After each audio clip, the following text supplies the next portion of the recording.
What's up everybody, Anthony from granddaddyHerps, and in this video I'm just going to give you a quick run through of the ball python collection and just talk about things that are going to be happening this season as far as breeding goes. So let me take the camera off the tripod and give you guys a quick tour and we'll go over things. Alright guys, so just a quick rundown. This is my setup and what I have so far. This is where all the magic happens at granddaddyHerps. Just a little corner of one of the rooms in the house. I'm in an apartment, so I don't have a whole bunch of space to really expand much bigger than this. But I'm actually, this is the first time I'm going to mention it, I actually might be going in business with somebody here pretty soon.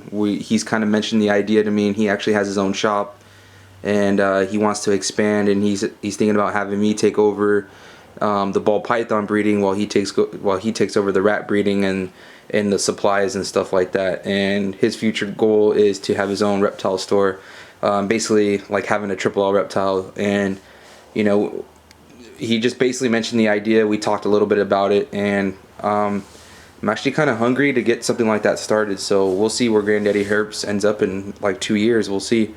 But for now, I'm not pulling any triggers just yet, especially because this collection I've invested a lot of time and money into. So let's get to the video. And at least for this season, it's going to be all me right now. So basically I brought the garters in finally just today. I did all my cleaning and everything today, and I figured the garters are healthy, everything's looking good, their poop looks perfect, there's no parasites, no nothing. So I'm feeling confident that we'll be alright. So there's the garter setup. This is a little baby rack that I built. I know there's not a lot of you guys that have been following me since the beginning, but this actually used to be a 10 level high 41 quart rack. And what's awesome is without having to cut anything, I was able to convert it into a hatchling rack. So you can see the levels going this way. That's just long enough for a 41 quart. And then I had basically two long pieces of wood on each side, this way and that way, and that's how I got 10 levels. And then the two parts on the side were additional levels, so it just worked out perfect. And this was just enough to get me by this season. So I'm definitely gonna have to expand. I am gonna get another 10 level vision rack here that's gonna be 15 quart and 32 quart capable. So I'll be able to move a lot of these guys up because they're almost maxed out on size. All my holdbacks that are here that I hashed out this year are already almost at max size for these tubs. So within a month or less, I should have that rack and be able to get these guys sized up. But I'm not going to go into too much as to like showing you guys a bunch of these babies, because I do have to open up each individual tub and the lighting is not the greatest here. I do have some stuff still for sale, so if you guys are interested in scoping out what I have for sale, check out the link in the description. My website is granddaddyherps.wordpress.com. Been getting a lot of hits on available animals, just nobody's able to pull the trigger, or it's a bad time because it is the holidays. So I understand my snake sales are going to be a little slow right now, but that's okay. These guys are going to continue to get fed like if they were in my collection. I'm even considering keeping a couple of them back now that I've already put this much time into them. But something I do want to show you. I had a lot of this aspen bedding left over from when I had that hybrid king snake / corn snake a few months back, and I figured, hey, might as well use it instead of throwing it away. So basically what we have in here, let's get them in better lighting. Just crawl myself over here. This is my Inchy pastel yellow belly, just looking absolutely ridiculous. Lighting's not the greatest, but this guy is just flaming orange, just absolute neon gorgeous. He broke the 400 gram mark. I might have one or two females that I'm gonna save for him that are young females that they're almost ready to go, but not quite yet. So I figure I'd hold off. So love this guy. The yellow belly really helps with the pastel Inchy, keeping it holding those yellows and oranges, because even pastel Inchies for the most part, they will start to brown out once they get closer to the 500 gram mark. So I'll give you an update on my holdbacks here. but I won't show you guys what's for sale just so I don't make this video too long. But this is the male pastel mystic, doing awesome. Love his side flames, just ridiculous. He's gonna be the key to a lot of my super mystic stuff. Just absolutely gorgeous looking male. He's almost at the 400 gram mark. I don't think I'm gonna keep any females for him this season. I don't know, we'll see. This is something that's really interesting right here. This is my fire spider mystic. She had a little bit of a tough shed on the upper part of her body. A couple of my snakes did, but a couple of them already shed it out again. But she had absolutely no wobble when I first picked her up. And then out of the blue, she developed a wobble. And she's got this little sideways head tilt, kind of like Gabriel from Superstars and Stripes. I think it's his Candino female or whatever. I forget which female it was, but she just kind of started getting that weird wacky spider wobble. This girl looks amazing, minus that little stuck shed. I hate it. I hate stuck shed. I went almost a whole year without having stuck shed, and then her and like 2 others just out of the blue had stuck shed. It's also the cooling of the climate. It's not as humid anymore, so that plays a huge factor. So I'm trying to keep her a little bit more moist and humid. So I spray her like every other day or so. Awesome. Just changed, and there's that. But at least it's on the Aspen, so that's an easy clean. But this is another one that had a bad shed. But this is the Pastel Karma. Love, love, love this girl. She is just absolutely gorgeous. Look at that yellow striping. Beautiful. Oh, she got some poop smear. She's doing good. She's at like 175 grams. But if you guys remember, she was a problem feeder. She took a long time to get going.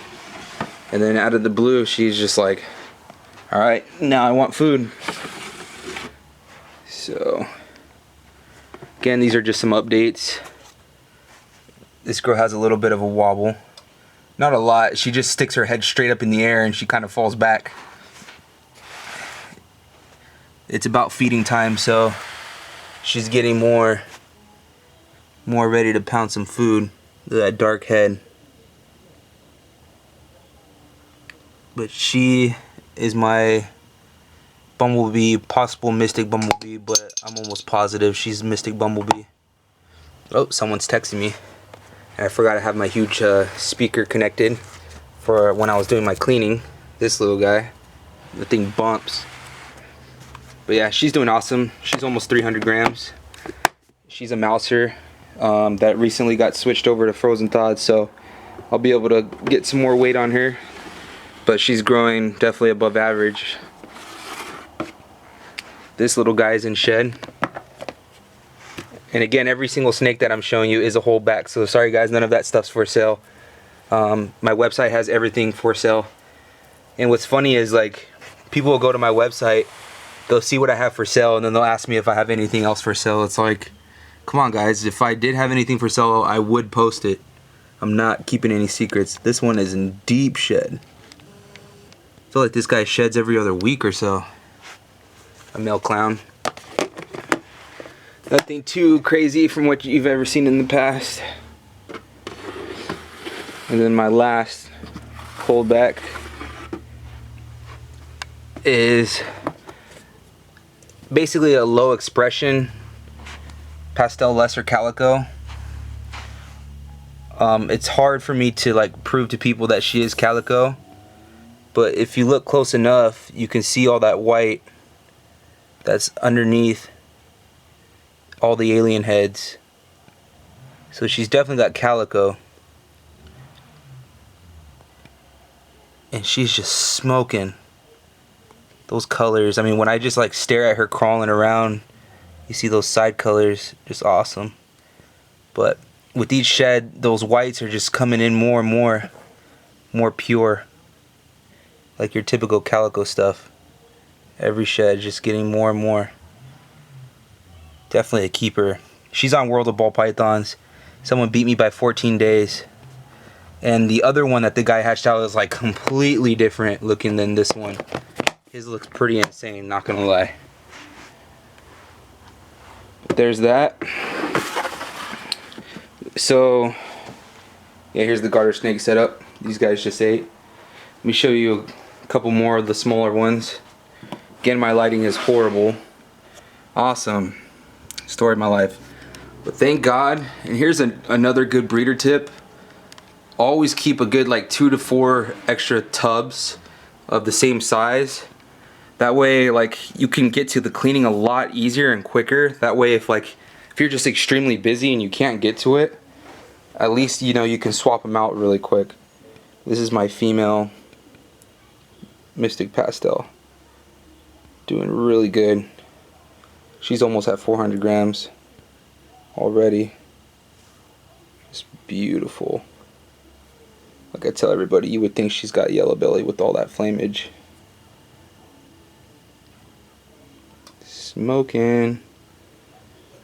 But this is who the Pastel Mystic is reserved for. This little girl can be a devil sometimes. Ooh, let's see if I get bit. This is my Bumblebee, female. Small chance of her having Mystic in her as well. I go back and forth, but this girl is just freaking glowing. I mean, this camera does not do justice. This girl is just neon yellow. This girl's at almost 400 grams also. The devil horns and the devil face on her head stamp. This girl's just ridiculous. I'm keeping her no matter what just because of her colors. I did have her for sale for like a day, and then I was like, what am I doing? Like, it's just because I was trying to clear out some space, and I was like, that's not a good way to go about it. This girl's a freaking devil as well. This girl is just by far the best grower out of all the females. It's my female stinger bee, just looking better and better with every shed. You would think this combo would just darken up and get ugly, but not this one. She is a crawler. Okay, I'm not gonna be able to film. Come on, there you go. Bugs Bunny mustache. Look at those colors. So yeah, Pastel Inch Yellow Belly will definitely go to her when she's ready, but by then I'm hoping I'll have a better combo. Let's give you guys an update on this girl. I have these dumbasses in my apartments that are just revving their car engines right now. Don't make me go bust out my Subaru. Anyway, my female Karma, call her Crazy Eyes because she's got a little eye and she's got a little, like a swollen eye on the other side, but she was born that way. But look at all that yellow spotting. She almost looks like a Super Mojave, like as far as her patterns go. Super Mojaves tend to turn like super yellow along their dorsal pattern when they get older. She's doing well. She's like almost at 700 grams. If I should guess, it's been a while since I weighed her, but I remember she was at the 500 gram mark about a month or two ago. This is my male Bumblebee. It's what started it all for me. He's finally browning out, but he's still holding his golds. Let me get him out. Let me put him in some better lighting. He's right at about 1600 grams. He's as big as I'll ever want him to get. So I feed him every other week, but he gets lucky. He ends up eating medium rats because I end up running out of my small rats. Looks super cool. Looks like he's got eyeliner on. Love this boy. I often debate on selling him just because I don't really need him, but something always keeps me from doing it because he's my first male. Come on, big boy.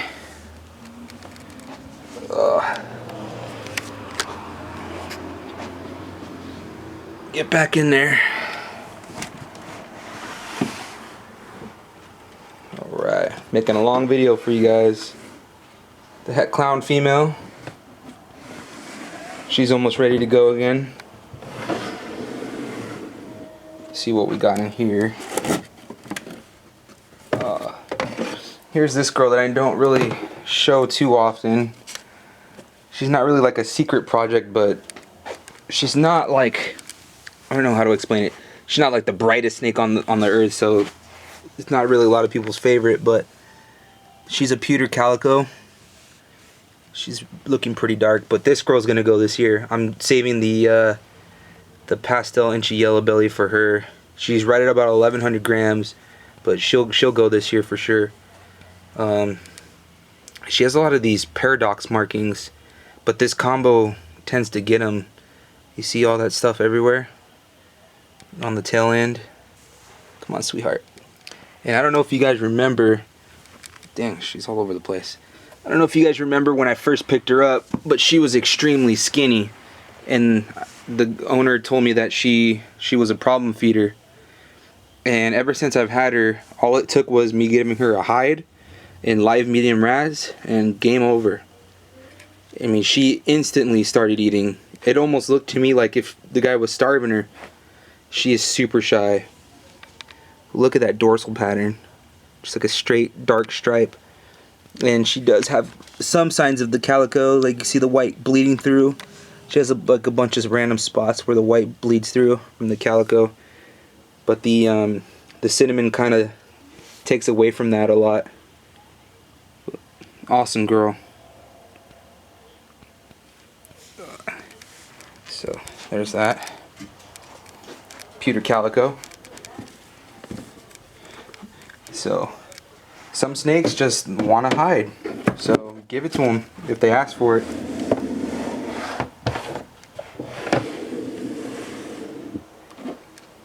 This is one of my top 5 favorites in my collection.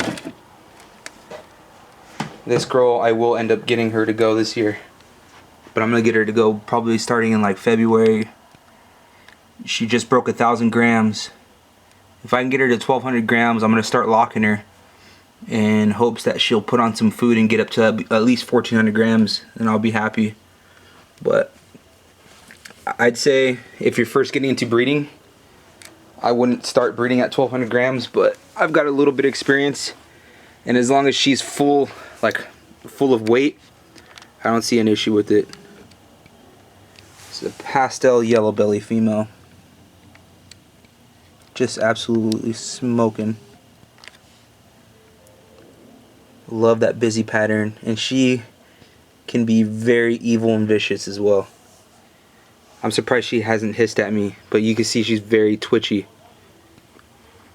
Look at these patterns. There's no denying that she's got yellow belly. There's a lot of pastel yellow bellies that just look like pastels, and you're like, I'm not seeing yellow belly. But this one, there is no denying. Absolutely gorgeous.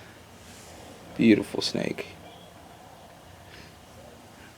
I got so lucky to be able to get her. And I got her for $100. That's one of the greatest things about having her. I paid close to nothing for her, and she was definitely a diamond.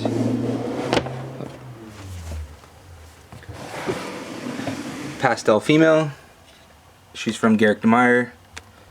I've always admired this girl because she's had a lot of that peppering all along her sides and on her face. Just complete peppering, almost like the Inferno stuff. There's that. Here's one of my studs for the year. I just pulled him out away from my killer bee female. So as far as the breeding goes, he's definitely going to be singling out the killer bee, just them two. Whereas last year I paired the Mystic with the killer bee early, and then I threw him in for the rest of the season, but the Mystic took, and I'm actually very happy that the Mystic took now that I got the results I got. But he's strictly going to the killer bee. I'm going to try to hit the pewter queen. See if I can hit that, or some less repeaters are just absolutely beautiful, so love that. Here's my mill, 100% hit clown. I have a buddy, the guy that I was talking to about the shop, he has a lesser pastel 100% hit clown male that he said I can use. We'll see. The thing is that this guy's proven, the lesser pastel isn't proven, and so I'm not 100% sure if I want to take that risk, because he got it as part of a group buy, and so you can never be too sure about that kind of stuff. Almost done here, guys. Someone's hungry. It's my calico female, the mother of all my calico stuff, and that amazing pastel calico male that I hatched out this year. She's a low expression calico. I have her daughter for sale that I believe is going to be much more of a higher expression calico. She's still for sale. Somebody has his eye on her, but we're not too sure. As you can see, there's no water bowl in this one, because when I breed, I take the water bowl out. There it is right there. Because the females will put out their scent and they'll poop, and it just gets really messy, and then with the water bowl in there, it just adds too much humidity and it gets really stinky and dirty, like really fast. So, and I only let them lock up for a few days, and then I separate them and I throw the water bowl back in. But this is a pairing between a butter and a male spark. Sparks are very, very similar looking to the yellow bellies, except for their bellies aren't as busy as a yellow belly. But what I noticed on the spark is their heads are more blushed out, and their patterns are a lot more blushed out, at least from what I've noticed. This butter female took the year off. Told you guys they poop, and this was a clean tub before I put them together. This butter took the year off last year after the previous year laying 4 eggs and me hatching out that weird looking shark face snake, and then the 3 other eggs died in the incubator. But I think that was an incubator issue, because I was just having bad clutches go bad in the incubator all year, and I used a different method this year when I was breeding. My female firefly, she's absolutely smoking. Let's take this one out and get her in better light. She's been pairing non-stop to the the spark as well. So basically the bumblebee, the firefly and the spark, that's going to be a selective breeding. I'm not going to be introducing any other males whatsoever to that breeding. The butter, I'm debating throwing the bumblebee in, giving him one last go. Dang, she is super excited to be out. But dang, she is taking off. She's never this active. She's usually really shy. But come on, sweetheart. But yeah, you guys can see she's still holding her colors, and she's about 1,700 grams now. Come on, sweetheart. All right, let's get her put away. Got one more snake to show you guys.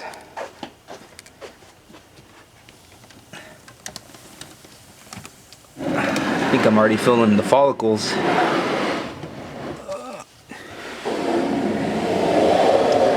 And this is the big killer bee female. Let's not take her out because I just don't need another snake getting hyper. But she's got the teardrops over her eyes and under her eyes. This one, I'm debating putting the spark to, but I think, I don't know, I'm not too sure. I may throw in the spark as a backup, but I really want to not have just spark combos this year. Even though that's awesome, because if you go to World of Ball Pythons and you look around online, it's very hard to find a spark combo these days. Pastel spark is probably one of the only combos you can really find. Osmond Reptiles has an amazing bumblebee spark, which makes me want to try to go for that. But yeah, we'll see. So yeah, guys, hope you enjoyed the video. I just wanted you guys to take a look at the ball pythons. I haven't showed them in a little while. I just been kind of showing the garter snakes and doing this other kind of stuff. Something really cool. This is actually a shed from the firefly. You can see the pattern. I thought it was really neat, so I taped it. But yeah, guys, as always, come follow my group, the Reptile Roundtable, on Facebook. Follow me on Facebook. Check out my website. I got a couple blogs that I wrote on there, so we can keep in touch there. But yeah, guys, that's it for today. As always, Anthony from GranddaddyHerps. Peace.